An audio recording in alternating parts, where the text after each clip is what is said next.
I dipendenti del settore ambiente sono da mesi sul piede di guerra. La settimana prossima hanno in programma 2 giornate di sciopero. Le date scelte sono quelle del 13 e 14 luglio.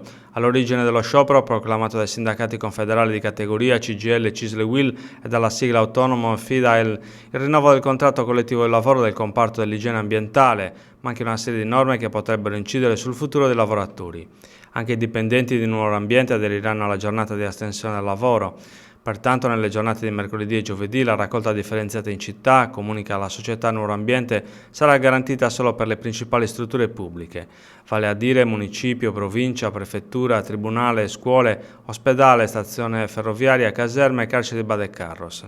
Sono previsti disagi per i cittadini, ma la situazione dovrebbe tornare alla normalità già da venerdì. Al centro dell'avvertenza non ci sono solo questioni economiche importanti per i lavoratori, ma anche le problematiche della tutela della salute dei dipendenti che in molti casi, sottolineano i sindacati, sono sottoposti a orari di lavoro ritenuti eccessivi e massacranti. Altra questione è la salvaguardia dei diritti e delle tutele alla luce delle norme contenute nel Jobs Act. Secondo le organizzazioni sindacali, l'articolo 6 del contratto collettivo potrebbe comportare una riduzione di personale nel passaggio da una gestione all'altra nella raccolta dei rifiuti. Un problema che in occasione dello sciopero del 30 maggio i sindacati e una delegazione di lavoratori di Nuovo Ambiente hanno rappresentato all'assessore comunale all'ambiente Giuliano Sanna e al presidente del Consiglio Fabrizio Beccu.